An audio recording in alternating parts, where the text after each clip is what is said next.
Buenos días.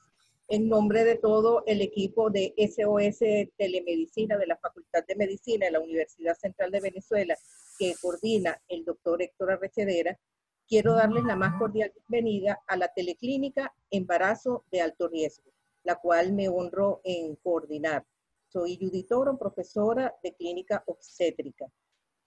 En el día de hoy, pues vamos a alterar un poco la dinámica de nuestras presentaciones, puesto que usualmente tenemos la presentación de un caso clínico y en el día de hoy vamos a dar paso a un simposio acerca de la infección COVID-19 y embarazo, tema sumamente importante dado el momento que vivimos actualmente y en el cual la embarazada forma parte de una de esas minorías que se debe enfrentar con características especiales. Para discutir este tema, hemos invitado a un distinguido panel de profesores que se han dado la tarea de revisar todas las referencias y bibliografías publicadas en los últimos días con relación a la COVID-19 y embarazo, puesto que realmente la experiencia en la embarazada a nivel mundial es muy poca. Vamos a dividir el tema por segmentos y vamos a comenzar con la doctora Ana Cristina Guillén, que es médico internista de la Universidad de Carabobo, médico infectólogo de la Universidad Central de Venezuela, es una de las coordinadoras del grupo de trabajo infección COVID-19 y gestación, grupo internacional que surge de nuestro país. La doctora Ana Cristina Guillén nos va a hablar acerca de las generalidades y las definiciones de la infección COVID-19 para podernos ubicar en el tema antes de tratar a la embarazada. Por favor, doctora Ana Cristina, tiene 8 minutos para su presentación. Buenos días. Vamos a compartir la presentación. ¿Me logran escuchar bien? Sí, adelante.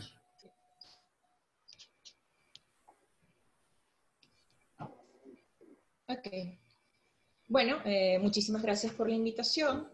El día de hoy vamos a tratar COVID-19 con alusión a la embarazada. Sobre todo, a modo introductorio, vamos a definir algunos términos, hablar de sintomatología en población general y algunas particularidades de manifestaciones clínicas en la embarazada. Para comenzar, hay que definir dos términos imprescindibles. SARS-CoV-2 es el nombre del virus perteneciente a la familia Coronaviridae, a su vez subclasificado como beta-coronavirus. Es el séptimo coronavirus con capacidad infecciosa para humanos descritos y se ha designado como un evento zoonótico. Es a su vez el tercero conocido causante de síndrome respiratorio agudo severo, junto a virus SARS y a virus MERS, y es el agente causal de COVID-19. A su vez, COVID-19 es la enfermedad causada por el coronavirus SARS-2 y su nombre viene del inglés enfermedad por coronavirus 2019, que fue el año en el cual se describió el virus por primera vez. Esta enfermedad incluye desde manifestaciones leves hasta manifestaciones críticas y se ha asociado con una letalidad de alrededor del 2%, pero esta puede variar de acuerdo a la edad y a factores de riesgo. Para definir los casos existen varios escenarios. Un caso sospechoso puede ser cualquiera de las tres siguientes condiciones. En principio, una persona con alguna enfermedad respiratoria aguda que no tenga una causa especificada. En segundo lugar, una persona con una infección respiratoria aguda, independientemente de su severidad, que cumpla en los 14 días previos al inicio de los síntomas alguno de los siguientes criterios. Ser contacto estrecho o cercano de un caso confirmado probable de COVID-19, o que habita o viajó a un área con sospecha actual de transmisión en la comunidad o con casos confirmados de COVID-19.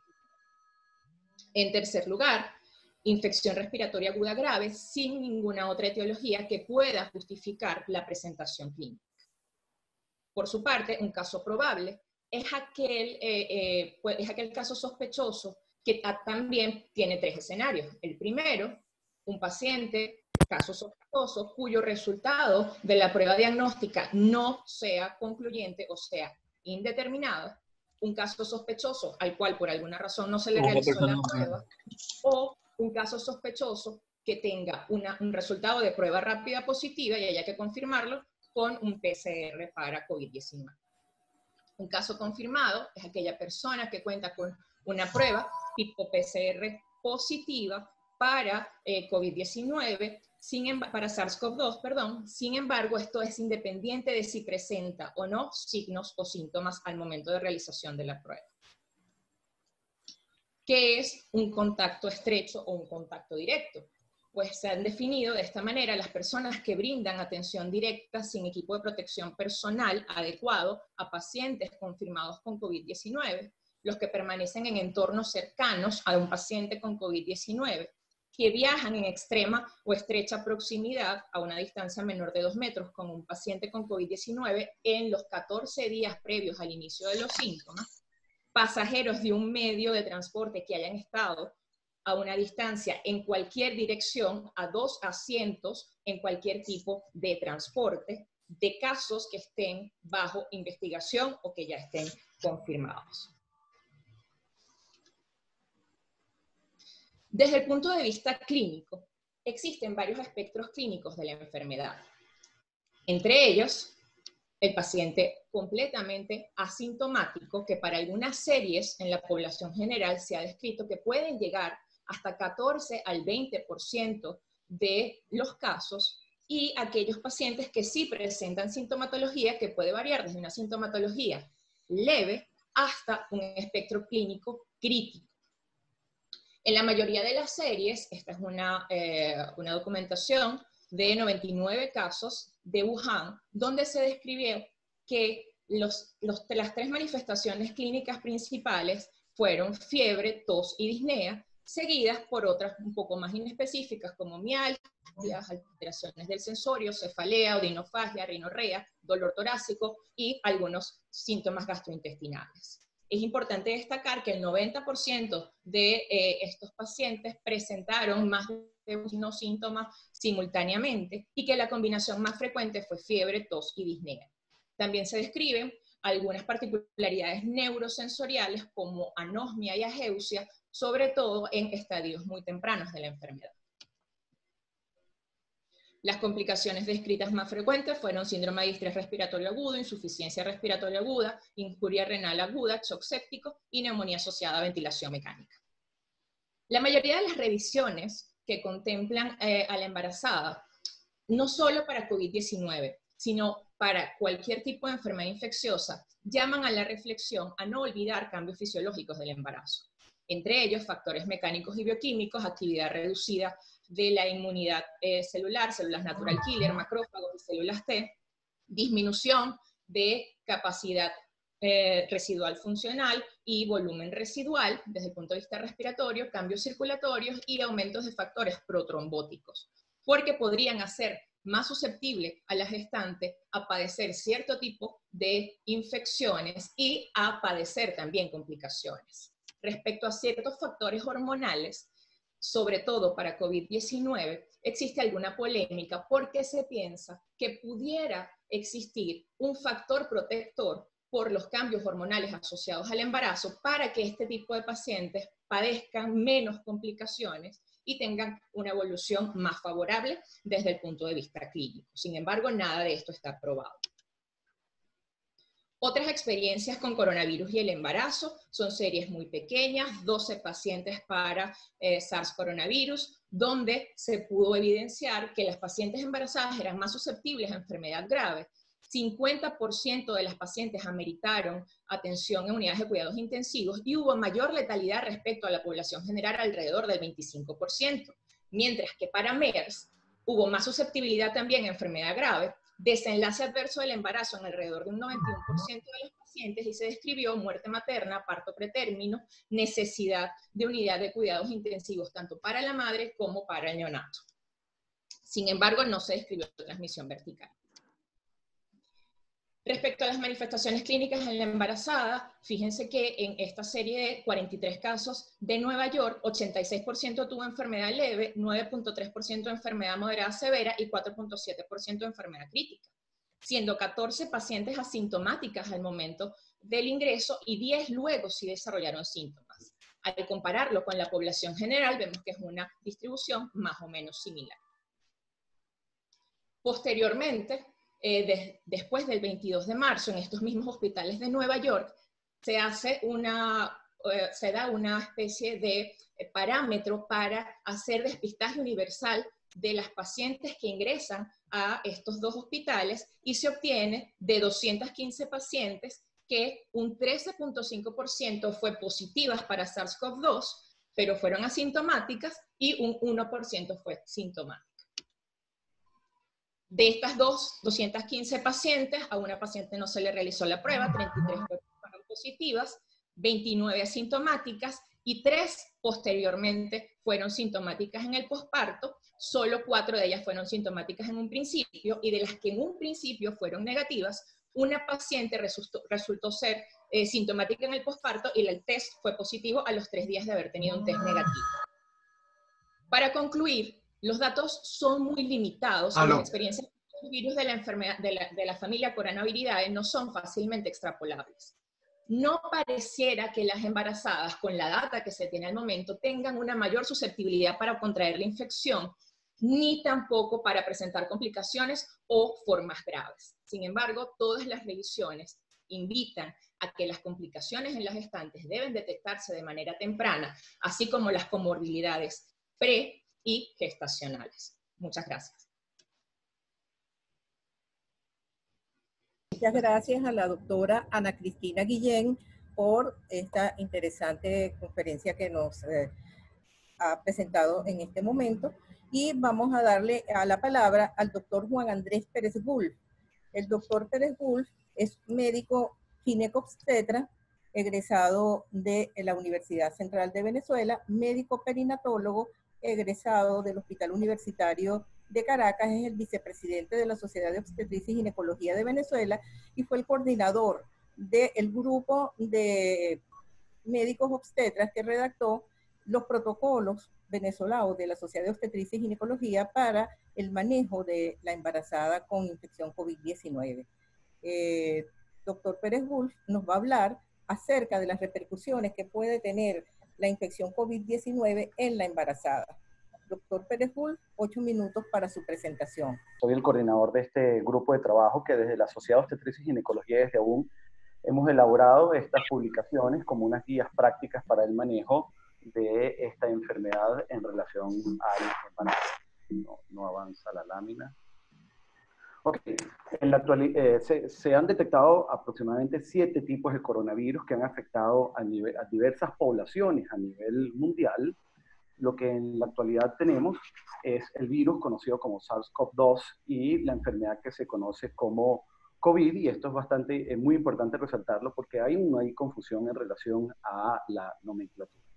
A pesar de que todos conocemos como ginecobstetras que en la embarazada hay unas consideraciones especiales, que hay un estado fisiológico cambiante que puede predisponer a complicaciones respiratorias por enfermedad viral, hay unos cambios adaptativos en el sistema inmunológico de nuestra embarazada que nos habla de una mayor probabilidad de desarrollar enfermedades severas y, como dijo la doctora anteriormente, hay comorbilidad en la embarazada pre- y postgestacional que de alguna manera nos hace sospechar que esta paciente pueda tener un curso diferente de enfermedad. Sin embargo, hasta ahora, con los datos que tenemos, hemos visto que no hay un curso diferente de la enfermedad con respecto a mujer no embarazada. Esta es una enfermedad que afortunadamente es más frecuente en el hombre que en las mujeres.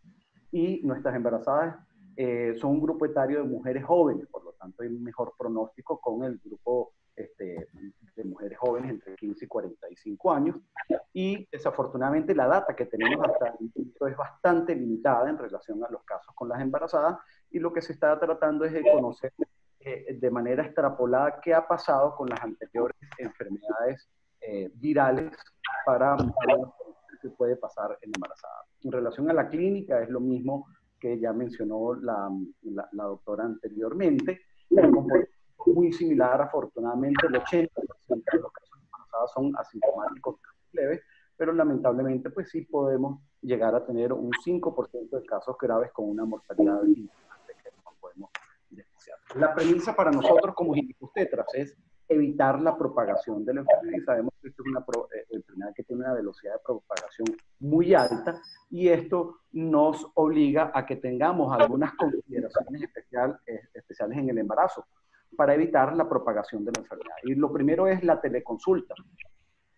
En estas pacientes que son negativas, o en esta paciente que por supuesto quiere seguir con su control de embarazo, debemos enseñarla que lo primero que tiene que hacer es evitar ir a las consultas como antes se hacía, evitar las aglomeraciones, y por lo tanto enseñarle a la paciente la teleconsulta, llamar a su médico para dar asesoría de diferentes tipos nutricionales en relación a síntomas comunes del embarazo, en relación a los cuidados preventivos a esta enfermedad, y signos de alarma que, como vemos en la lámina, son signos de alarma en relación a la enfermedad que tenemos actualmente, pero también signos de alarma en relación a el cuidado de su embarazo, en relación a movimientos fetales, actividad uterina, pérdida de líquido o pérdida del embarazo.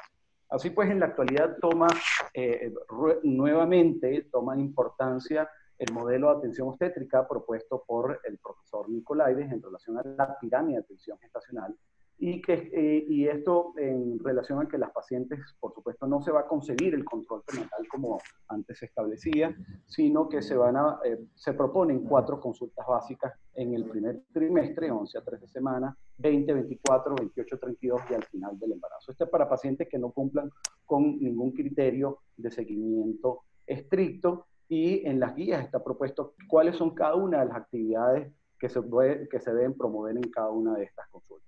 Además de unas recomendaciones especiales para la casa, como es el monitoreo de los movimientos fetales por parte de la paciente, y ahí las normas para establecer cuándo se establece un criterio de normalidad de bienestar fetal o el caso contrario, y la toma de tensión arterial en su caso. Pero tenemos otro grupo de pacientes que son las de alto riesgo, que tienen una morbimortalidad aumentada, en cuyo caso el control prenatal, de acuerdo a la patología de base, cambiará, tomando en cuenta que en esta situación las complicaciones obstétricas más frecuentes son el parto pretérmino, el crecimiento fetal retardado y la pérdida del embarazo en el primer trimestre. Y ayer salió una guía ISUO que nos habla de cómo deben manejarse las complicaciones en el primer trimestre.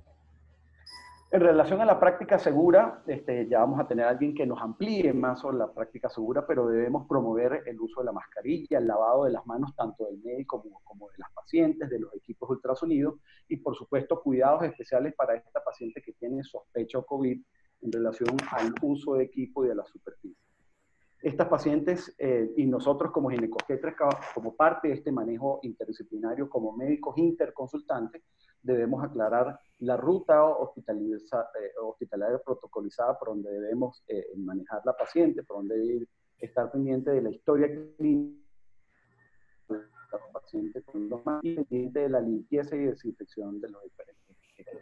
Hemos elaborado un algoritmo de trabajo que lo podemos discutir más adelante, ya conocidos ampliamente por todos, y en relación a las recomendaciones para el personal de salud en relación a parto y cesárea, sabemos que la vía del nacimiento va a depender de las condiciones obstétricas y del estado fetal y materno.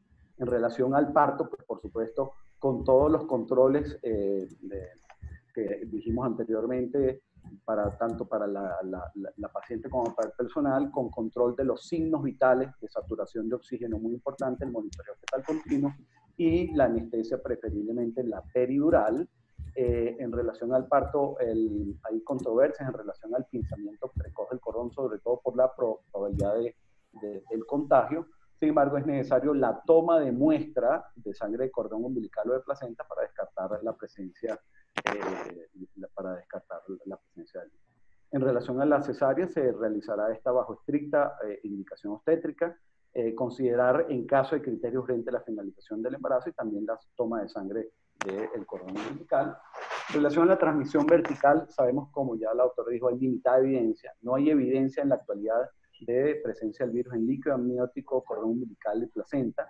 Se sabe que la transmisión es por vía respiratoria durante la lactancia. En la actualidad hay 2 reportes recientes donde se ha encontrado inmunoglobulina M del SARS-CoV-2 en neonatos, Y por eso la importancia, como ya lo recalcó la doctora anteriormente, del screening universal a todas estas pacientes cuando ingresan a la sala de admisiones, porque encontramos que un 14% de estas pacientes pueden ser positivas estando asintomáticas y por lo tanto importante la promoción de realizar pruebas al ingreso de todo paciente.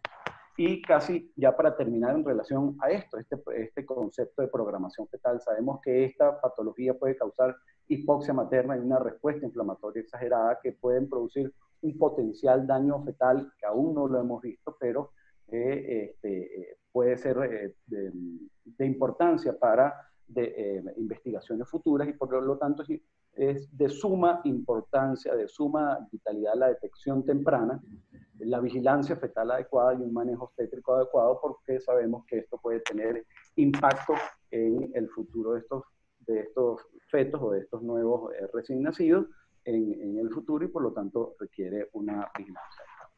El algoritmo, creo que nos da tiempo de ver el algoritmo inicialmente para el protocolo de atención de esta paciente. Debemos evaluar la sintomatología, la comorbilidad asociada y cuando es negativa, por supuesto, la paciente va a su domicilio. Cuando la prueba es positiva sin criterios de severidad, lo más importante es el aislamiento de esta paciente y siempre en contacto telefónico de la paciente para conocer el estado de la madre y del bebé, del feto en caso tal, y con criterios de severidad pues ya va a un aislamiento en una sala de hospitalización donde debemos promover exámenes paraclínicos, imaginológicos y de vigilancia fetal. Nosotros como parte de este equipo interdisciplinario, por supuesto, apoyados en todo este equipo de infectólogos, internistas y emergenciólogos, conocer los criterios de severidad y, por supuesto, cómo va a ser la finalización de la gestación. Aquí les dejo estos códigos QR para las personas que estén interesadas en conocer más ampliamente todo lo que nosotros proponemos en relación a la guía de la Sociedad Obstetricia y la guía de la Sociedad de Ultrasonido. Muchísimas gracias. Muchas gracias al doctor Juan Andrés Pérez Bull por esta interesante charla. Los algoritmos que los pasamos rápidamente están en disponibilidad de todos en la página de la Sociedad de Obstetricia y Ginecología de Venezuela, sogbzla.org, en un suplemento especial que hemos sacado para tratar el tema COVID y embarazo. Pueden buscar estos algoritmos en esa página. A continuación, ya tenemos una paciente en la cual sabemos que está embarazada, sabemos que es probable o que tiene la infección COVID-19 y esto genera mucha angustia en la embarazada. Nosotros sabemos que muchas veces la angustia que tiene la mujer es más que por ella, es más por cómo pueda afectar la situación, la comorbilidad a su hijo. Entonces son pacientes que están muy angustiadas. Hemos visto cómo vamos a iniciar el manejo médico. Sin embargo, necesitamos del equipo multidisciplinario en este caso, pero en la situación actual probablemente siempre no tengamos a mano todos los integrantes de este equipo multidisciplinario.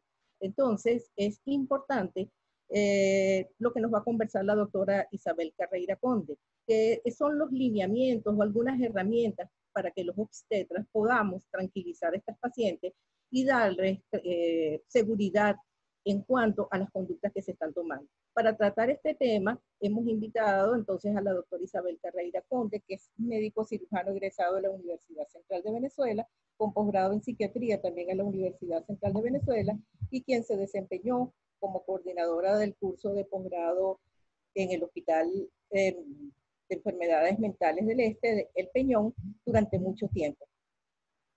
Doctora Isabel Carreira, 8 minutos para su presentación. Muchas gracias. Buenos días, muchas gracias.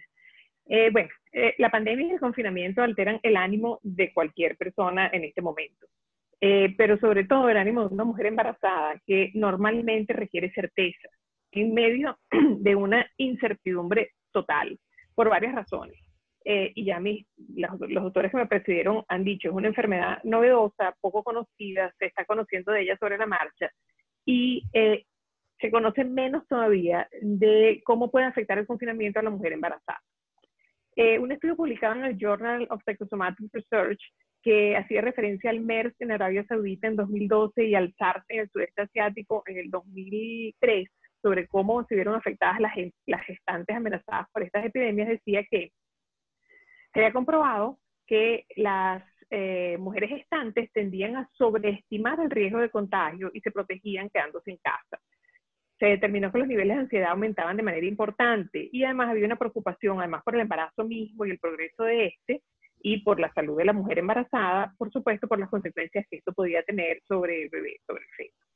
El otro elemento muy perturbador en este momento, en esta circunstancia para las mujeres embarazadas, tiene que ver con el parto, cómo, dónde y con quién va a tener lugar este evento, sobre todo en las mujeres primigestas. Esto es algo muy importante, ¿no? Las mujeres primigestas necesitan mucha seguridad en cuanto a la atención que van a recibir en esta primera experiencia. Y en estas circunstancias, muchas mujeres embarazadas han tenido que descartar sus planes previos. Y como les decía antes, el embarazo es una época donde se necesitan certezas, ¿no? Por eso los controles prenatales, por eso los ecosonogramas que tranquilizan tanto a la gestante. Y aquí lo menos que se le puede dar en el entorno en general es una certeza a esta paciente. Entonces, probablemente durante el embarazo, el parto y sobre todo en el posparto, estas pacientes le temen sobre todo al aislamiento, porque estos planes, como les decía antes, que hacen las embarazadas en cuanto a cómo va a ser el momento de su parto y el posparto, muchas veces van a tener que ser cambiados. Ahora, ¿por dónde comenzamos el apoyo a la mujer embarazada? El apoyo psicológico a la mujer embarazada. Bueno, la mujer embarazada debe tener información, debe recibir información, pero no sobreinformación. El especialista, cuando hablo del especialista, en este caso me refiero al obstetra que controla su embarazo, que quizás es el especialista más importante para ella en este momento, le debe proporcionar a la gestante una información importante y verificada, distinta a la que se consigue en las redes. Hago un comentario anecdótico. En estos días, en medio de toda esta información de las redes, vi una caricatura en donde el tapabocas estaba puesto en el área donde acostumbramos a usarlo y en una oreja. Es decir, todo lo que oímos de más en una circunstancia como esta no ayuda, sino todo lo contrario. Para la embarazada, y en esto mis predecesores dieron una información importante, es importante saber que si bien el embarazo cambia su fisiología, el embarazo no es una enfermedad y esta paciente está sometida pues a los mismos riesgos que el resto de la población, no a mayores riesgos, y por lo tanto la protección que debe recibir es la misma que el resto de la población. Insistir sobre todo en que el embarazo no la hace más susceptible, pero que sin embargo si es una paciente que se infecta o se contagia, debe tener pues un cuidado particular, precisamente porque sus cambios fisiológicos la pueden llevar a algunas complicaciones, pero esta información dada de una manera tranquilizante, de una manera veraz y especializada, no le debe generar angustia, sino por el contrario, la tranquilidad de que alguien se va a ocupar de ella. En cuanto al equipo médico, la paciente debe sentir que hay apoyo de parte del equipo que la atiende, y ya el doctor Pérez Wolf hizo algún comentario. Se deben de reprogramar las citas de control, se debe facilitar la comunicación continua de esta paciente con el resto del equipo, o sea, que la paciente tenga acceso a la información que necesite. Y en el caso de que sea una paciente que deba ir al consultorio, entonces se debe minimizar el tiempo o la exposición y que la paciente tenga conciencia, o sea, esté informada de que esto se está haciendo para protegerla. En cuanto al apoyo psicoterapéutico y farmacológico, y después ir un poco más en detalle sobre esto, pero si aparecen síntomas en el área emocional que requieran atención especializada de un psicólogo o un psiquiatra, entonces tendremos que hablar de la psicoterapia o incluso del tratamiento farmacológico. En general, se recomienda, como al resto de la población, se le recomienda a la mujer embarazada que debe crear rutinas, debe mantenerse activa, evitar la sobreinformación, evitar el aislamiento, y con esto me refiero a que se debe fomentar el contacto virtual, es decir, que la paciente haga contacto con sus familiares, con sus amigos, con sus compañeros de trabajo si los tiene, de manera virtual, videoconferencia, FaceTime, todas estas herramientas que tenemos hoy en día, porque muchas veces los pacientes entienden que aislamiento es no me comunico con nadie de ninguna manera, ¿no? Que el aislamiento físico, pero no el aislamiento emocional. Se debe propiciar un manejo emocional sano del embarazo, que como en cualquier mujer embarazada, están presentes la ilusión, el entusiasmo, la curiosidad por conocer el bebé, y esto se debe fomentar. Algo muy importante es que se debe normalizar la preocupación. Es decir, la embarazada tiene que saber que es normal que se preocupe. Que tenga un trastorno de ansiedad o un trastorno depresivo es distinto a la preocupación normal que se debe considerar sana, y que pedir ayuda no la hace más vulnerable o más débil, todo lo contrario, le facilita conseguir herramientas o conseguir un espacio para la atención. Se debe propiciar el apoyo en el entorno afectivo, que la paciente se apoye en su entorno afectivo, real o virtualmente, y plan A versus plan B. Es decir, muchas veces en estas circunstancias, como les decía antes, toda la planificación que hace una embarazada puede cambiar, y en esto debemos darle apoyo, y me referiré a eso un poquito más adelante. En cuanto al apoyo, una vez que aparecen síntomas, y síntomas en el área emocional me refiero, ¿no? Y entonces uno tiene que pensar en cómo ayudar a estas pacientes ya de manera más específica. En caso de que haya la necesidad de tratamiento de psicoterapia, la terapia más, la terapia de elección en estos casos debe ser una terapia que tenga en cuenta que tenemos poco tiempo para intervenir, ¿sí? Porque el embarazo en su totalidad dura 9 meses, probablemente los síntomas no aparezcan desde el comienzo, entonces tenemos poco tiempo para hacer una intervención.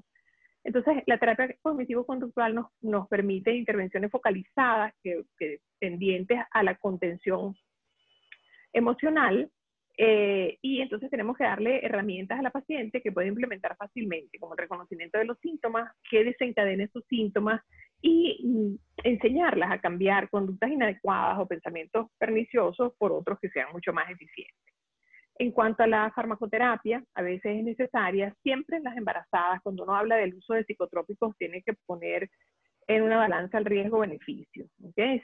Los medicamentos, sobre todo los psicotrópicos, en las embarazadas uno los usa con muchísimo cuidado, pero a veces es más riesgoso una paciente sumamente ansiosa o incluso con una sintomatología depresiva para, digamos, no ayuda en la evolución de ese embarazo y mucho menos en el momento del parto. La decisión del tratamiento con psicotrópicos va a depender siempre de la intensidad del síntoma y del momento en el cual se encuentra este embarazo.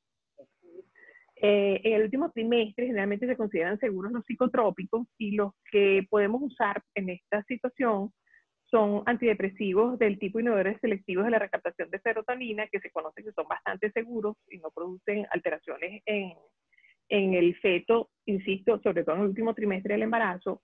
Ansiolíticos en segundo lugar, y los pongo en segundo lugar aunque pueden prevalecer los síntomas ansiosos, porque estos medicamentos no son tan seguros como los inhibidores de la recaptación de serotonina, y los inhibidores de la recaptación de serotonina tienen efectos ansiolíticos la mayor parte de las veces.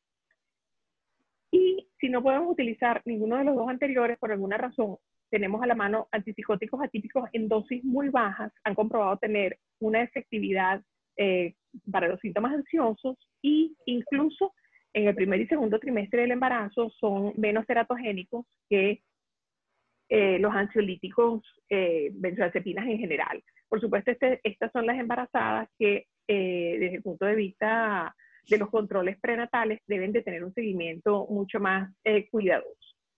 Me refiero ahorita a lo del plan B, el cambio de plan A por plan B. Generalmente el plan A es: voy a estar acompañada por mi esposo en el momento del parto, mi familia va a venir a acompañarme, mi mamá va a estar conmigo. Las circunstancias actuales han hecho que muchas embarazadas cambien eso, y lo digo por experiencia propia con algunas pacientes que están embarazadas en este momento. Y su mayor preocupación es: mi mamá no va a poder viajar a acompañarme, mi esposo no va a poder estar presente conmigo en el momento del parto. Y la recomendación que uno hace es el acompañamiento a distancia. O sea, hay que, si la paciente no lo maneja, entrenar a esta paciente y darle la certeza de que, bueno, es mejor algo que nada, y que existen las opciones de acompañamiento virtual, tanto de su equipo médico como de su entorno social y de su entorno familiar. Muchas gracias. Muchas gracias a la doctora Isabel Carreira Conde por esta interesante conferencia que nos ha dictado en este momento.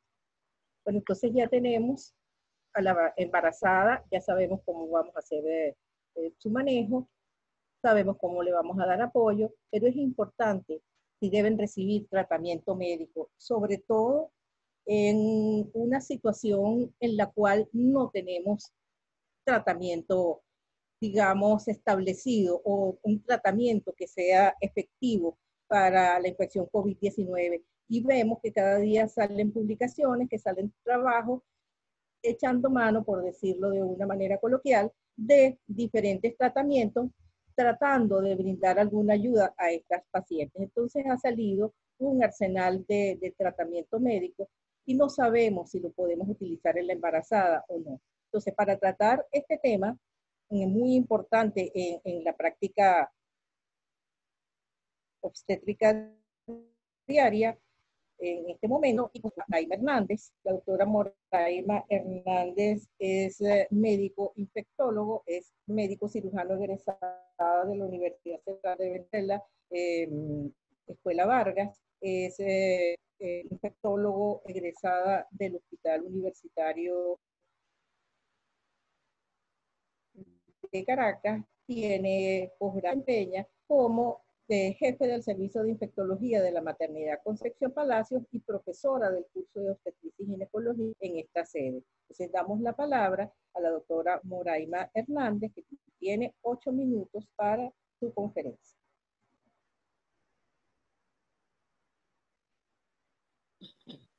Buenos días, encantada de compartir esta mañana con ustedes.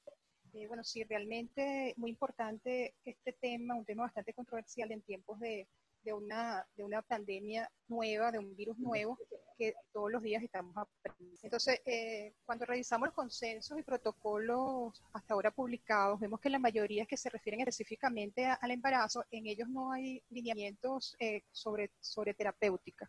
El enfoque, cuál es el manejo que se debe tener la embarazada, los cuidados particulares, pero en su mayoría no tienen enfoque de cuáles son los tratamientos que debemos utilizar.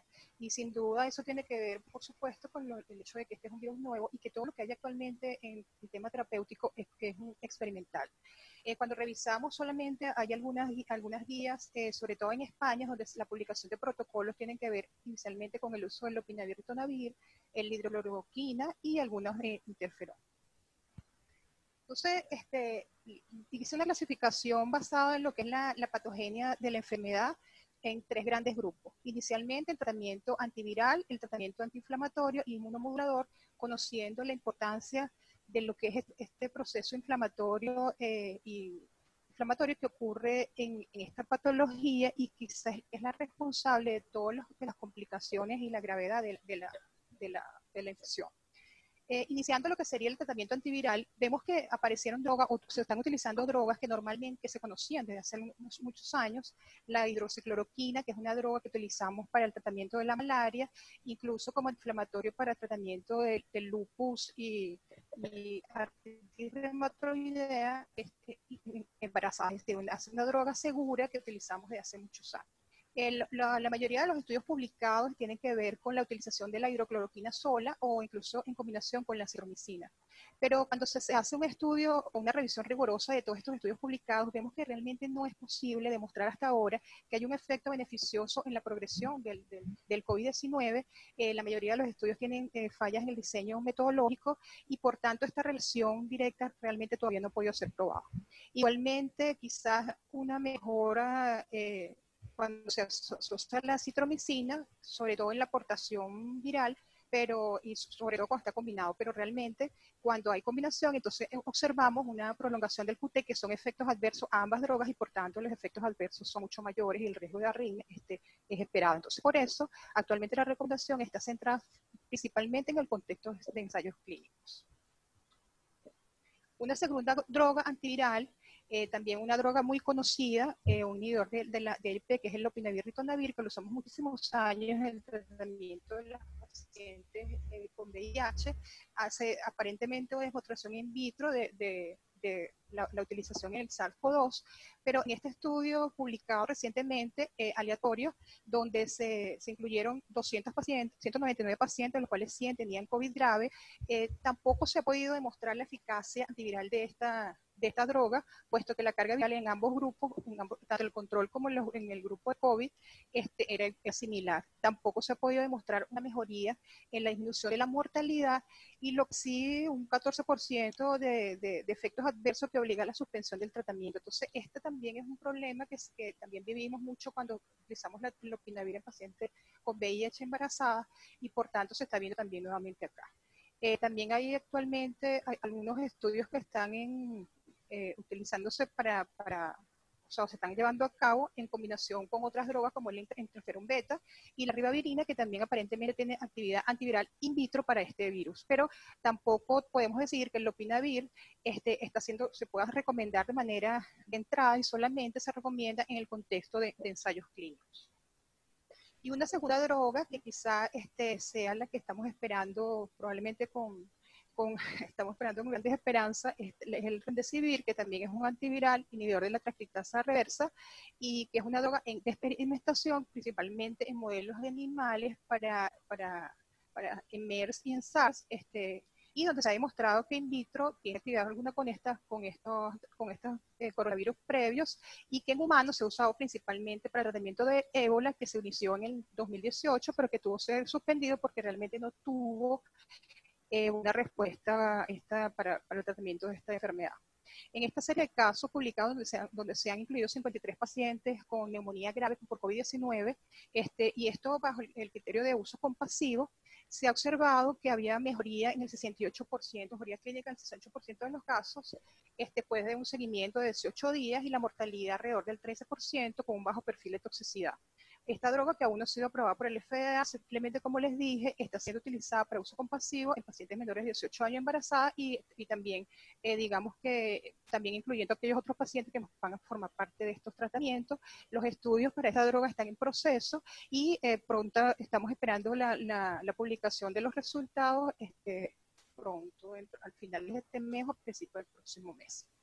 La otra brazo de tratamiento que también es muy importante, el uso de los corticosteroides como antiinflamatorio. Todos sabemos que son unas drogas que hemos utilizado ampliamente en el tratamiento de pacientes complicados, sobre todo de infecciones que tengan que ver con la vía respiratoria, neumonía y en sepsis.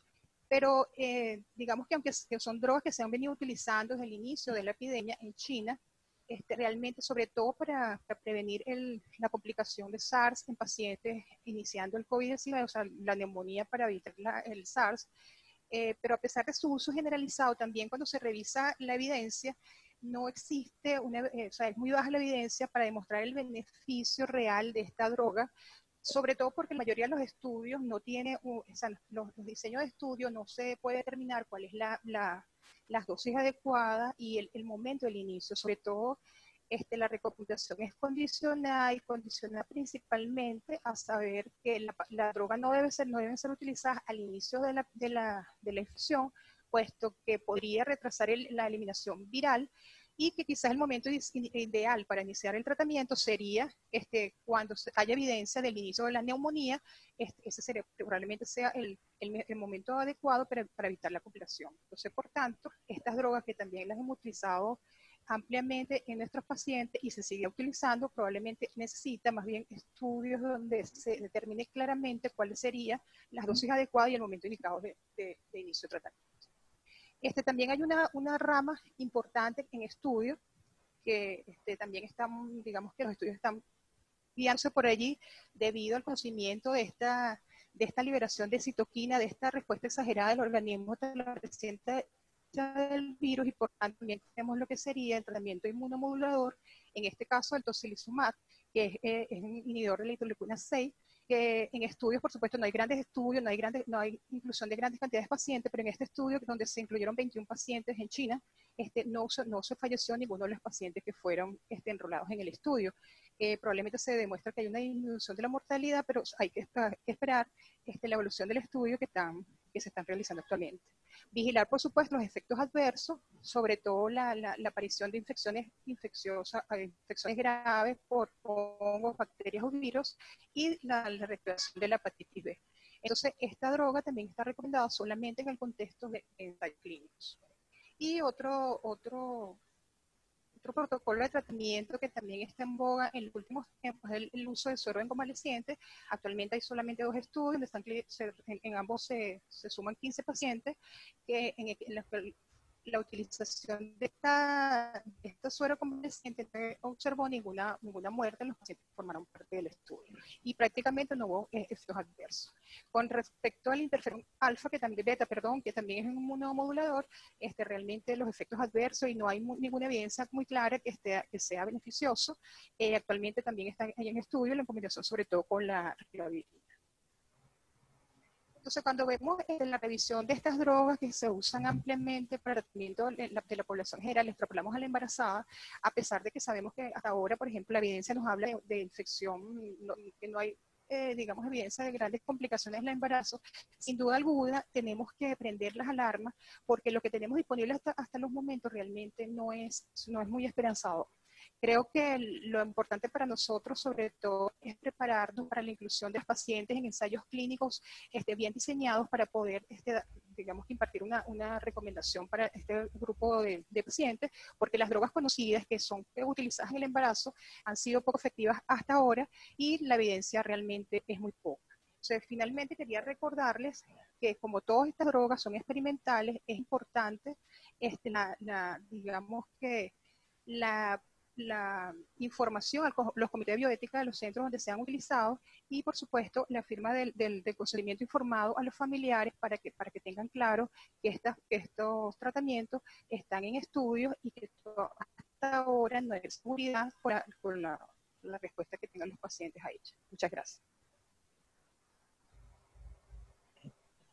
Muchas gracias a la doctora Moraima Hernández por su interesante conferencia. Y vamos a darle paso al doctor Rafael Cortés Charri. Y le vamos a preguntar al doctor Rafael Cortés, una vez que hemos atendido el parto, ¿a dónde? ¿Qué vamos a hacer con el recién nacido? El doctor Rafael Cortés es médico ginecobstetra, egresado del Hospital Universitario de Caracas, es profesor titular de Clínica Obstétrica de la UCB, y es el coordinador de la docencia de pregrado en el Hospital Universitario de Caracas. Adelante, doctor Cortés Charri, tiene 8 minutos para... Muy bien. Lactancia en tiempos del COVID-19. Vamos a tratar brevemente unos tópicos que me parece de importancia, como la evidencia actual sobre la transmisión a través de la lactancia, los protocolos a seguir ante los diferentes escenarios clínicos, y algo no menos importante, que es la situación actual de los bancos de leche. Aquí tenemos uno de los trabajos que ha representado como el guía, desarrollado en Wuhan por el hospital que tuvo el primer impacto con el paciente cero, la primera mortalidad y luego la difusión tan amplia en esta ciudad. Ellos sacan un trabajo con 9 embarazadas que salieron positivos para el virus del COVID-19.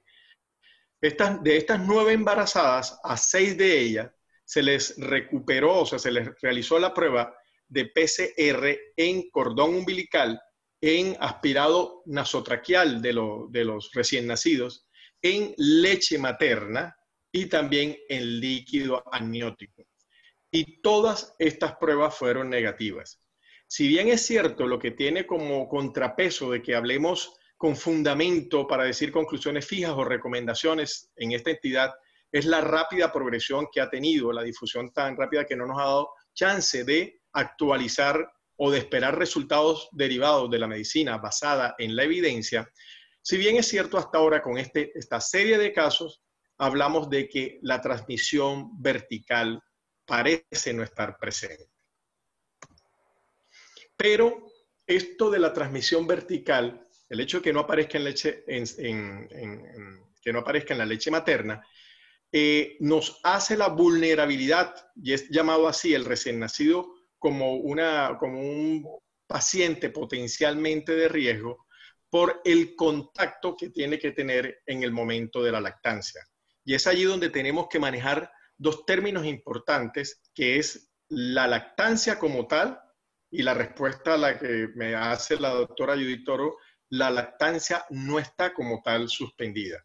El amamantamiento, que ya es con el contacto físico, es el que tenemos que tener ya un poco más de precauciones en algunos de los grupos ya clasificados por la OMS para que no exista ese contacto, porque la mayor transmisión va a ser, ya lo sabemos, por las gotas en spray que aparecen en todo el ambiente y que pueden contaminar este producto, unas manos que contengan también la transmisión del virus, y es que es el contacto mayor que tiene la madre. Sobre todo cuando tenemos que es un virus que tiene una R0 de 2 a 2.5, en donde un contagiante es capaz de rápidamente, un positivo, contagiar por lo menos entre 2 a 3 nuevos pacientes. En la otra parte de la balanza se encuentra la defensa de la leche materna como un mecanismo de defensa inmunológico para el recién nacido. Bien, ese mecanismo de inmunología pasada pasivamente a través de la leche materna, de la madre a hijo, vemos que no tenemos datos específicos para decir que la madre expulsa anticuerpos anti-COVID-19 por el tiempo que ha pasado, tan rápido. No hemos podido hacer la investigación, pero sí se extrapola trabajos que vienen de la primera infección SARS, en donde se ve que los niveles de inmunoglobulina en pacientes que tuvieron neumonía, y en esto no es paciente embarazada, sino en los pacientes en general, el comportamiento de los anticuerpos IgG, IgM, IgA fueron recuperados desde el 7º día, con picos entre los 40, 90 días o 100 días en general, y una desaparición a los 240 días, con menor aparición o menor impacto en los pacientes que habían recibido corticoides.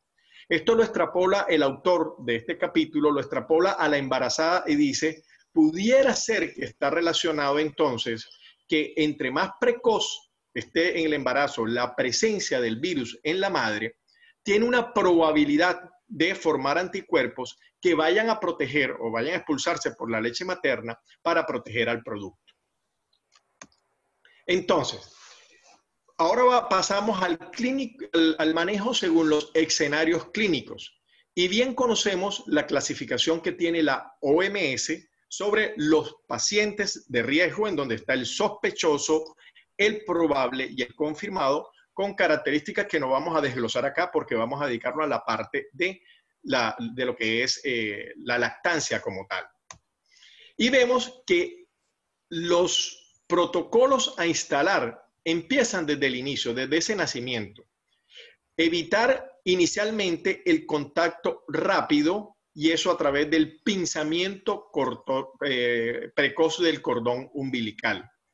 Este pinzamiento precoz del cordón umbilical, el producto es una práctica habitual ya de ahora en adelante en la práctica obstétrica, porque es uno de los pasos que nosotros deberíamos cumplir para el alumbramiento activo. Bien, entonces no es nada nuevo que nos están diciendo que hagamos el pinzamiento precoz del cordón. Lo único que no se hace enseguida es el apego precoz del recién nacido. Esta primera medida parece proteger, y básicamente no es por anticuerpos, es por separación de un potencial de un paciente en riesgo y un potencial transmisor, como pudiera ser la madre en un momento dado, en ese escenario en donde su COVID está positivo y puede tener algún rango de sintomatología. Ahora, todo este grupo de pacientes, a su vez, para establecer protocolos, ya sea de amamantamiento o de protección de la lactancia, dependemos del escenario clínico. Es como así, a mano izquierda tenemos a la paciente clínicamente enferma, debe tener indudablemente un aislamiento por separado, porque no está, o sea, muy comprometida, está allí la ven con una intubación, con problemas pulmonares que no le permiten desarrollar una actividad física de contacto con el producto. Entonces el aislamiento es por separado. Pero se promueve la extracción eléctrica o manual de la leche, ¿sí?, previa asexia de la mamá y previa asexia del extractor, ya sea mecánico o ya sea eléctrico, para conservar, o sea, para minimizar el porcentaje de transmisión. Y muy importante, no debemos olvidar al proveedor, que debe a su vez, en este tipo de pacientes sintomática, comprometida altamente su salud por la afección del COVID virus, el utilizar el traje de protección adecuado, traje de protección personal. ¿Qué hacemos entonces ahora o qué se promueve con la paciente que está medianamente sintomática o la paciente que tiene su serología COVID positivo?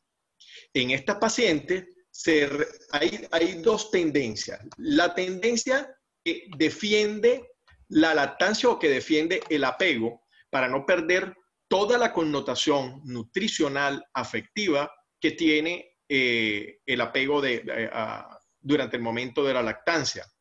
Esto es defendido por la OMS, ya lo vamos a ver en otra diapositiva. Pero de entrada, y otros que promueven la extracción de la leche. Entonces, por eso, lo primero que hacemos es aislamiento, que lo han llamado room-in. Pueden quedar en el mismo espacio físico madre e hija o hijo, separados por una cortina, separados por 2 metros, técnicas de asepsia de manos, ropa y mama muy estrictas para evitar que esté el virus presente en esas superficies. La madre con triple máscara y guantes se recomiendan algunas escuelas, y allí deje un poco más claro el punto controversial. Hay una escuela, la escuela europea, promueve a veces la extracción de leche por parte de la misma madre con esas técnicas de asepsia y de cuidado y aporte de esa leche extraída al proveedor. Pero en general la balanza se inclina por las principales como son CDC y Organización Mundial de la Salud, a que esta paciente puede hacerlo guardando a su vez esta técnica de separación mediante el uso de la máscara, el uso de los guantes y el adecuado aseo de manos, ropa y los cuidados que ya están bien protocolizados en las diferentes entidades. Pero tal vez lo representa el caso más grave, aquella paciente que es portadora sintomática, y tal vez esa es la que nos va a traer la mayor experiencia en general en esta pandemia, porque esa paciente portadora asintomática no estamos haciendo pruebas en la población general como debería ser de manera ideal. Entonces, en general, una embarazada que en este contexto que llegue, esté hospitalizada y pasa para su área de lactancia, pues vamos a promover y a hacer énfasis en esas técnicas adecuadas de asepsia, lavado de manos, también el uso de una mascarilla en el momento de la lactancia, y tal vez una de las cosas más importantes es el egreso precoz del medio que la tiene expuesta a la posibilidad de contaminación. Aquí está la controversia. Escuela Europea dice, por favor, no olvidemos también que la leche puede ser extraída a través de los extractores y dado para conservar la lactancia, que es lo que hacemos también con aquellas pacientes en terapia intensiva, en donde no solo drenamos la leche para el aporte al producto, esta leche no se tiene por qué pasteurizar, porque no es una leche que esté especialmente contaminada por el virus, no pasa el virus por allí. Pero la Organización Mundial de la Salud dice que es bien clara, dice que están debidamente de acuerdo con el apego de la madre por toda la gran ventaja que brinda ese apego precoz en alimentación y en todas otras vertientes de protección hacia el producto, pero siempre guardando, hay un protocolo especial, el protocolo IPC, todo lo necesario o las precauciones necesarias para evitar el contagio. Y por último, aquí ustedes tienen una diapositiva del gran impacto que ha causado en todas las vertientes. Y uno de esos impactos del COVID en el mundo es el impacto económico. No se queda atrás. El Banco Mundial ha tenido un decrecimiento 0.5, 0.6%, el Fondo Monetario también.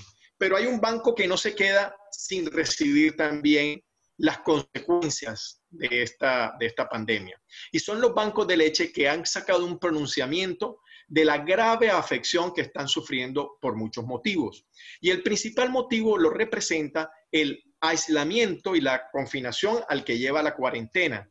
Esto ha disminuido el número de donantes que puedan transitar o ir allí. No permiten una mayor observación de los operadores de esos bancos de leche ir hacia donde esa paciente o donde esos pacientes a observar cuál es el comportamiento o hacer los procesamientos. Esto por disminución del personal que debe hacer esta vigilancia especializada, la incertidumbre, y otra cosa es que la mayoría de bancos de leche están localizados dentro de los hospitales, lo que hace también que representen una problemática. Y todo esto está atentando y han sacado comunicados en alerta porque esto bien era la alternativa para cuando otras pandemias u otros tipos de virosis se presentaba, la leche ya sea de donante o la leche postprocesada. Bueno, en este panorama no dejamos de ver que en este estado de lactancia y este estado de separación muchas veces de la madre de su hijo, va a tener un impacto emocional, como ya lo dijo la expositora que me predecesó y que estuvo antes de mi exposición. Entonces, tenemos que ser ese soporte emocional también para la lactancia y afortunadamente existen los medios para hacerlo, estos medios de comunicación que promueven el cuidado tanto para el COVID como el cuidado para una adecuada lactancia y además inclusive consultas para el soporte emocional en pacientes que vayan a caer en esa problemática. Por último, sí quería dejar este pensamiento, el pensamiento, los sueños de libertad, el saber y el amor son patrimonios de tal intensidad que no existe un mundo mundano ni aislamiento social que pueda establecerle límite, solamente los que tú como único dueño erróneamente quieres fabricarle. Esto fue tomado en el muro de Berlín con mi hija allí, entonces que este confinamiento nos haga más grandes. Allí está el código QR para las referencias bibliográficas utilizadas en este aparte. Muchas gracias. Muchas gracias al doctor Rafael Cortés por su exposición, muy interesante. Quisiera entonces ahora darle la palabra al doctor Carlos Cabrera Lozada. El doctor Carlos Cabrera Lozada le toca un tema bastante álgido porque es la protección del personal de salud.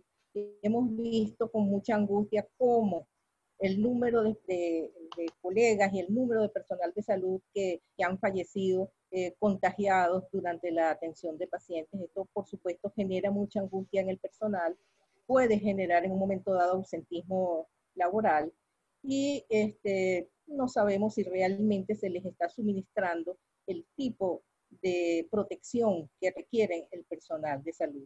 Entonces, este duro tema le toca al doctor Carlos Cabrera Lozada, médico egresado de la unidad de la Universidad de Carabobo, médico ginecobstetra egresado de la Maternidad Concepción Palacio, Universidad Central de Venezuela, con maestría en educación y en bioética, doctor en ciencias médicas de la Universidad Central de Venezuela, director del curso de posgrado de medicina materno-fetal de la Maternidad Concepción Palacio, adscrito a la Universidad Central de Venezuela, y coordinador del grupo infección COVID-19 y gestación. Doctor Cabrera, 8 minutos para su presentación. Muchas gracias, Judith Toro. Tu invitación, sin lugar a duda, se agradece y es excelente en todo este aspecto. Y también al doctor Héctor Arrechedera por tener esta excelente iniciativa de telemedicina que ya tiene unos cuantos tiempos avanzando. Vamos a principio, si me permite, hablar de la atención obstétrica. La atención obstétrica hay que protegerse porque la paciente gestante es una persona con riesgo y además de riesgo. Esta conversación la hemos tenido en la red de COVID-19 y gestación, que es un grupo de chat por WhatsApp donde hay muchos especialistas y que hemos conversado sobre este punto. Lo primero que hay que tener presente es que si esto es un problema médico o económico, porque están perfectamente interrelacionados, y en todo el marco de esa interrelación están las decisiones políticas, sobre todo las políticas públicas. Entonces nosotros vamos a tener que, si no hubiese ninguna contención, si dejamos a la historia natural de la enfermedad, vamos a tener un brote de este nivel, ¿verdad? Pero la economía no se va a modificar en gran parte, sino que va a estar ligeramente afectado. Sin embargo, si establecemos políticas de control, esa contención nos va a permitir que se alargue el periodo de tiempo, lo cual nos va a establecer una mayor utilización, una mejor utilización de los recursos médicos para establecerlo, pero definitivamente la economía va a presionar porque la profundidad de la recesión es muchísimo más importante. Hay una norma de la economía que vale la pena resaltar, que son las necesidades humanas son ilimitadas, pero los recursos económicos de cualquier índole son verdaderamente limitados. Entonces, esa escasez de recursos nos hace plantear un problema económico fundamental. Pero si uno analiza a detalle esto y lo aplica para la medicina y lo aplica correctamente para la ginecobstetricia, se va a dar cuenta uno que la escasez de recursos más importante es el recurso humano. Nuestros obstetras, nuestros trabajadores de salud en general, son insustituibles. Son los que tienen el conocimiento para poder manejar esta problemática en principio. Así que el principal recurso que pretende esta conferencia es que nosotros tenemos que cuidar el recurso humano como un punto cardinal e importante para la atención.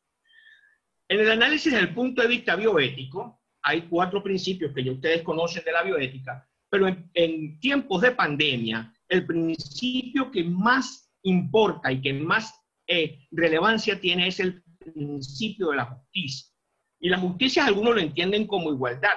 Algunos ya conocen ustedes este grafiquito, donde que si damos a cada quien lo que merece, uno de cada uno, o sea, que cada quien le damos un pedacito, una cajita para que se mantenga, pues no hacemos gran cosa con los más necesitados. En cambio, la equidad que permite que cada quien verdaderamente obtenga lo que merece, o sea, este sujeto que tenía menos se le da para que permita ver el juego de lo que este se mantiene prácticamente igual y el otro se desiguala un poco para poder tener la característica. Pero ¿qué es lo triste? Lo triste es esto que tenemos aquí, que es la realidad. Y en la identificación que yo hago de la interpretación para poderlo sensibilizar a ustedes, yo pienso que este que está aquí, este pequeñito que está aquí, es el trabajador de la salud. Y en el área específicamente del ejercicio médico, esos son nuestros residentes que están trabajando en los hospitales y que están prácticamente hundidos sin poder ver el juego y sin ningún cuidado en específico. Contagio. Sin lugar a dudas, ya se ha conversado aquí, el lavarse las manos es una posición cardinal y también el uso de la mascarilla. El uso de la mascarilla, si no hay ninguna, va a ocurrir esto y usted tiene un riesgo de contaminación muy alto. Si usted usa mascarilla, usted como profesional de la salud, igualmente usted tiene un alto chance de contaminarse. Si el que lo usa, que es uno de los más discutidos, porque fue lo primero que propuso la Organización Mundial de la Salud, que solo los infectados iban a usar las mascarillas, entonces vamos a tener que usted tiene un porcentaje medio. Pero si ambos usan la mascarilla de una manera adecuada, sin lugar a dudas, usted va a bajar mucho la posibilidad de contaminación. Vamos al ejercicio obstétrico ahora. El ejercicio obstétrico ustedes lo pueden llamar equipo de protección personal o equipo de protección individual, pero vamos a establecerlo por áreas, que es lo que lamentablemente uno ve que no se practica de manera apropiada. Colegas que están haciendo consulta con ecosonografía a domicilio. Uno ve en los estados de los WhatsApp cómo se fotografían junto con la paciente, cachetico con el compañero que ayuda a la intervención, y todos son potencialmente transmisores de la enfermedad. ¿Qué se recomienda para el consultorio? Para usted atender una paciente obstétrica o ginecológica, cualquier paciente, como usted se va a acercar a menos de 2 metros, porque si no, ¿cómo lo examina? Usted necesita tener todos estos requerimientos, que no lo usábamos, porque antes hasta besitos nos dábamos para atender la consulta. Pero usted tiene que tener un gorro, en específico debe usar lentes de protección, la mascarilla que no puede faltar, botas cuestionables según la posición del virus, pero como esto avanza y el 80% de la información sobre esta enfermedad la desconocemos, se recomienda que lo use. Y esta es la característica que usted tiene que tener para examinarla, además de los guantes de látex normal de insumo común y corriente. Esto para poder trabajar en una paciente de consultorio. Entre paciente y paciente, usted tiene que descartar lo que vaya a usar con la paciente, como por ejemplo la bata de la paciente o cualquier otro recurso, y debe desinfectar. Se puede desinfectar con alcohol, ¿ok? O usted puede usar soluciones de toallitas o algo que son altamente desinfectantes. Esta es excelente, es muy buena, dice que tiene un periodo de 6 meses de acción residual, pero usted debe usarla entre paciente y paciente, limpiar la camilla, el peso donde la montó, el área de su tensiómetro, el brazalete de su tensiómetro, el estetoscopio, que siempre se olvida, y debe también los traductores del ecosonograma, porque usted lo puso en contacto con la paciente. Cuando ocurre un evento obstétrico, entiéndase legrado, cesárea o parto, usted tiene que agregar unos aditamentos que van a ser la mascarilla N95, que es la que brinda mayor protección. Debe usar botas más alargadas y debe usar una careta que le va a permitir a usted establecer menor contacto con los fluidos que pueda tener con la paciente. Ayer decía, no, que la paciente obstétrica no produce, no, la paciente obstétrica puede gritar, la paciente obstétrica puede pararse, puede pujar, puede respirar rápidamente. Todo ese tipo de situaciones producen aerosol que pudieran usted ser contaminados. Y obviamente yo recomiendo que usted use dobles guantes también para establecer este tipo de intervención. Ahora, vamos, cuando usted tenga un caso confirmado de la enfermedad de la COVID-19, usted necesita usar los equipos de protección personal o individual con mayor amplitud. Usted tiene que agregarle una mascarilla especial, usted va a usar la careta, va a usar el mono establecido de equipo de protección especial, que cómo se lo ponga, digamos, es importante, pero lo que tiene que considerar con muchísima mayor importancia es cómo se lo va a quitar. En el grupo se han establecido, inclusive hay clínicas privadas de Caracas, donde están mostrando efectivamente cómo paso por paso usted tiene que quitarse el equipo de protección. Va a utilizar los dobles guantes y el sistema específico para poder atender a los casos que usted tenga ciertamente confirmados. ¿Cuál es el resumen? Bueno, el resumen para consultorio, simple, se acabaron las relaciones de estrechez, se recomienda que usted guarde la distancia correcta, usted es el trabajador de salud y debe guardarla, y debe establecerse también para los casos donde usted va a hacer intervenciones quirúrgicas o parte sencilla donde va a ir a alta prevalencia, pero que no tiene confirmado si la paciente lo tiene, porque puede ser asintomática, y para los casos confirmados usted tiene que ir con toda la batería completa. Hay que considerar de que esto es un trabajo en equipo. Aquí un obstetra, por muy experto que se considere, no debe tratar a una paciente por sí sola. Aquí usted debe tratar a la paciente con todas las condiciones de cuidado altamente importantes, ¿sí? Con su infectólogo, con todo. Es todo lo que usted tiene que relacionar para poderlo hacer. O sea, usted debe pensar en tratamientos, compasivos o no, pero esos tratamientos usted tiene que hacerlo con una consulta con personas altamente calificadas. ¿Cuándo se acaba esto? Bueno, veíamos una conversación de que esto se acaba cuando todos estemos infectados. Cuando todos estemos infectados significa o que estemos vacunados, que no hay vacuna todavía, o que todos hayamos padecido la enfermedad con el riesgo que si nos toca algo de esa estadística menor de 10, 15% de los que se agravan, pues mala suerte. Entonces se plantea ahora una pirámide de prevención, que estamos, fundamentalmente esta es la que tenemos que considerar los ginecobstetras. Un nuevo estilo de vivir. Hay que mantenerse a 2 metros de distanciamiento, el lavado de las manos tendrá que ser de aquí para siempre, el uso de la mascarilla cada vez que uno sale de la casa tendrá que ser de forma definitiva, permanente, para poderlo establecer.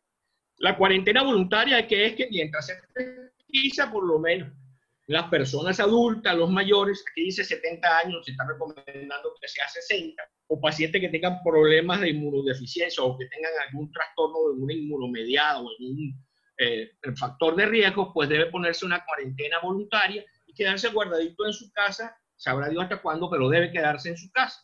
Está después la cuarentena total obligatoria, que es una medida de gobierno, donde es muy efectiva para reducir la velocidad de contagio, ¿verdad? Y que, sobre todo cuando la gente, como lo estamos viendo en las áreas que circunscriben a Caracas, donde los pobladores parece que no quieren ni aceptan que está la presencia de la enfermedad, y fundamentalmente también para los que están echando gasolina, que saben cuál es el drama que están viviendo inclusive los médicos. La cuarentena sanitaria obligatoria significa que es para todos los contagiados, es de muchísimo más riesgo y lleva sanciones inclusive porque no debería fallarse ninguna de estas índoles. Mientras tanto, mis queridos colegas, tenemos que acostumbrarnos a un modo de vivir con así nos invitaron.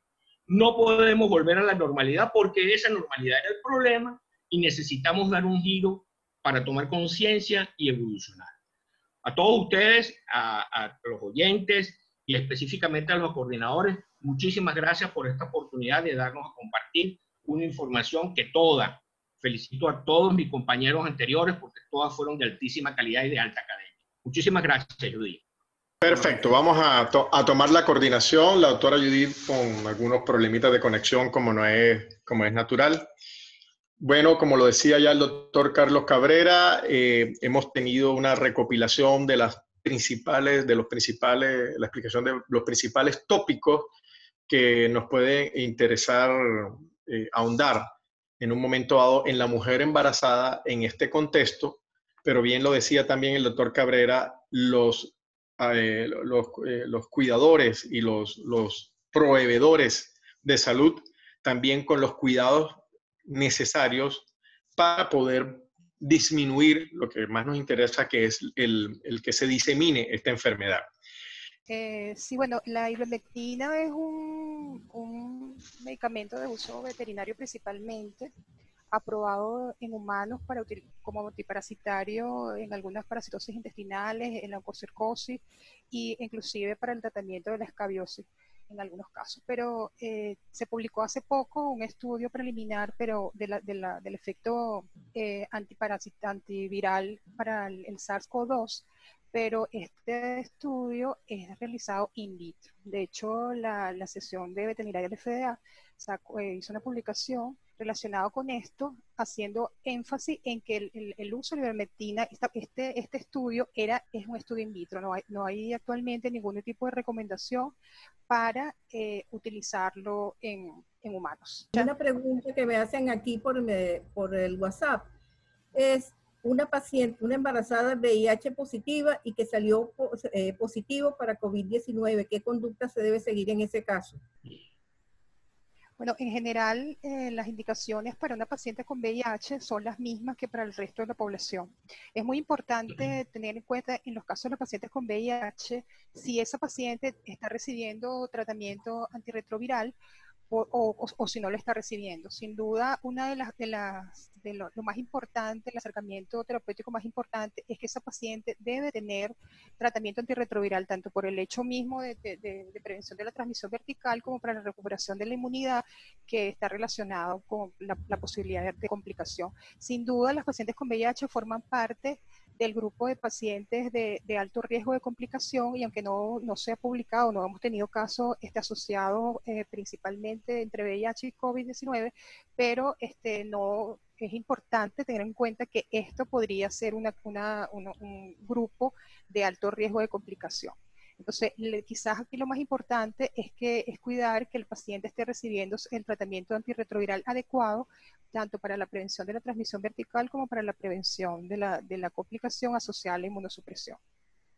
Ok.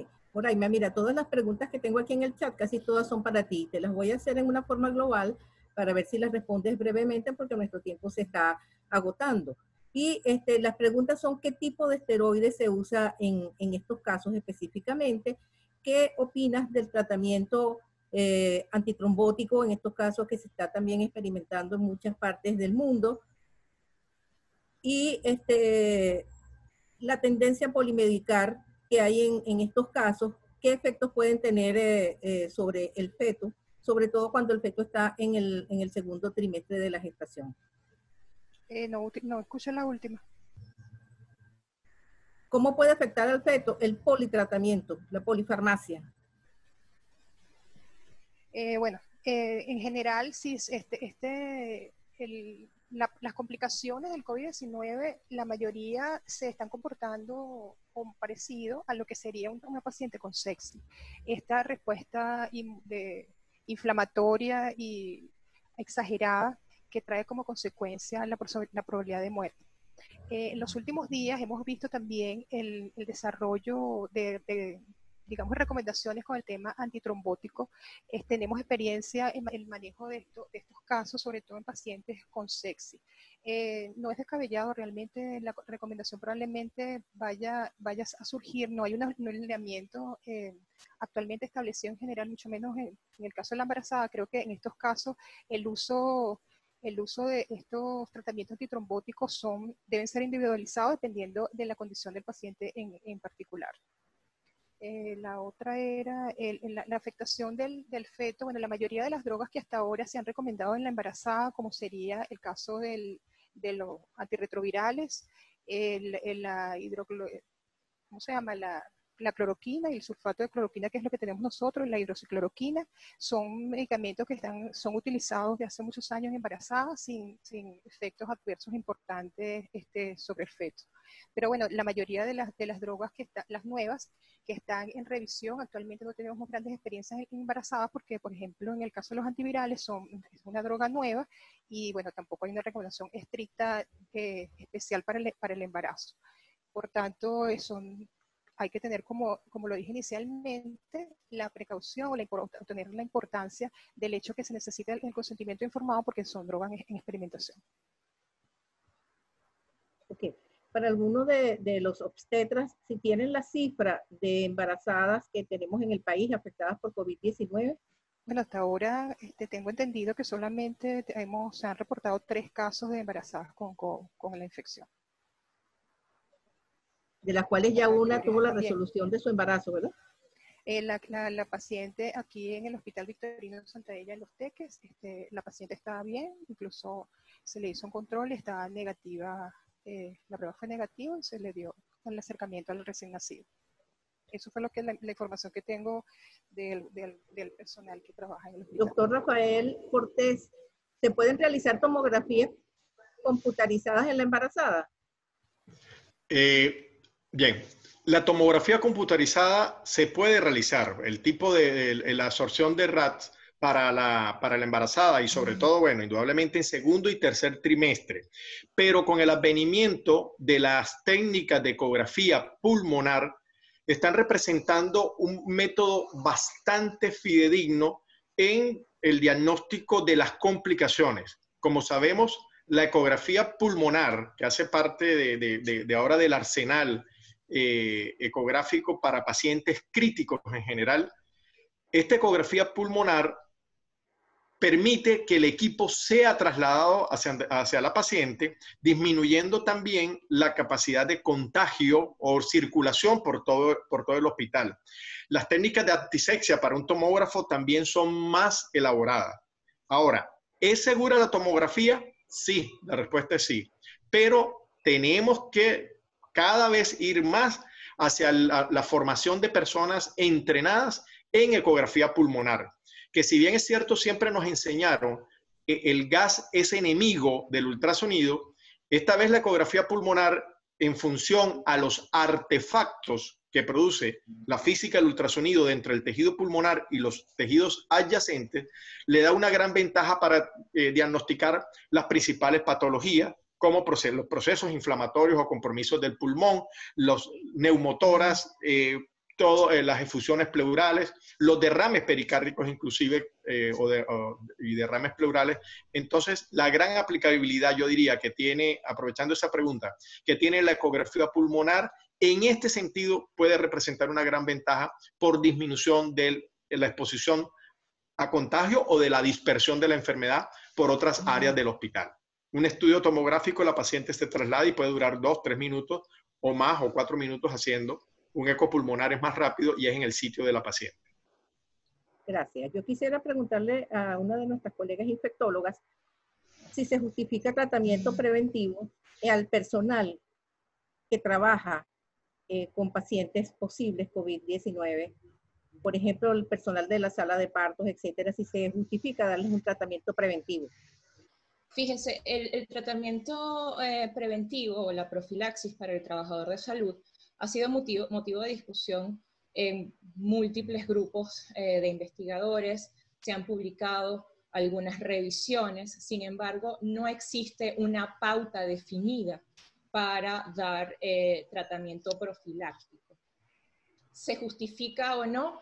Depende del grado de protección o de los equipos de protección individual con los que cuente estos trabajadores de salud y a su vez con el tipo de procedimientos que vayan a realizar. Si bien no todos los procedimientos son capaces de generar bioaerosoles, si el personal de salud está ante una exposición no solo más directa, sino en los casos que son más graves y complicados de mayor carga viral. Podría tener justificación la utilización de profilaxis, pero esto aún no ha sido definido como una pauta y sigue siendo motivo de discusión. ¿Qué opinas de la toma de prueba rápida a todas las pacientes que ingresen en una emergencia obstétrica? Bien, la prueba rápida tiene sus indicaciones y siempre debe ser confirmada con la prueba Gold Standard, que es un PCR en hisopado nasofaríngeo. El ejemplo más claro de diagnóstico universal lo tienen los 2 hospitales de New York que nombré previamente en la ponencia, donde el hecho de tener tantas pacientes o un número considerable de pacientes asintomáticas positivas justifica la realización de la prueba universalmente a toda paciente obstétrica que ingrese. Sin embargo, ese estudio fue realizado con PCR en hisopado nasofaríngeo y no con pruebas rápidas. Y los criterios para confirmar los casos incluso invitan a que una prueba rápida debe confirmarse con el gold estándar diagnóstico, que es un PCR en hisopado nasofaríngeo. ¿Qué opinas, si quieres tú misma, Ana, qué opinas de la combinación cloroquina más zinc más acitromicina? Se ha mostrado, que ha sido recomendado ampliamente en España. Sí, se han mostrado algunos resultados. Tenemos que recordar que todo hasta el momento ha sido de alguna manera anecdótica. Y el tratamiento en este momento pues es compasivo. Se le da al paciente el tratamiento, por supuesto, con una, digamos, estimación del riesgo y estimando riesgo-beneficio de su administración. Ningún tratamiento ha mostrado mayor diferencia y siguen siendo motivos de experimentación. Se invita a realizar estudios clínicos, sobre todo de índole prospectiva y comparativos, para poder establecer el efecto de esta combinación de fármacos. Bueno, muchísimas gracias a los expositores, muchísimas gracias a todas las personas que se conectaron con nosotros en la mañana de hoy. Gracias a todo el equipo de SOS Telemedicina por permitirnos que cada uno desde nuestras casas podamos realizar esta importante actividad. No me quiero despedir sin contestar una pregunta que dice aquí: ¿dónde se puede conseguir el protocolo de la Sociedad de Obstetricia y Ginecología de Venezuela? Pueden entrar a la página de la Sociedad de Obstetricia y Ginecología, que es sogbzla.org. Allí encuentran la revista de obstetricia y buscan el suplemento que ha sido dedicado exclusivamente a COVID. Y también quiero ponerle a disposición de todos los médicos para que lo ofrezcan a todas sus pacientes, lo compartan a toda la población general, el número de llamada SOS, que es un call center que se ha desarrollado desde la Facultad de Medicina de la Universidad Central de Venezuela, donde podemos realizar orientación a los pacientes que probablemente no ameriten ir a un centro hospitalario. Ahí hay médicos, hay 25 médicos contestando esta llamada, y está a la orden de toda la población venezolana por el teléfono 0212-313-5660. Muchísimas gracias a todos en nombre de nuestro equipo de Teleeco Embarazo de Alto Riesgo. Nos vemos en el tercer viernes del próximo mes.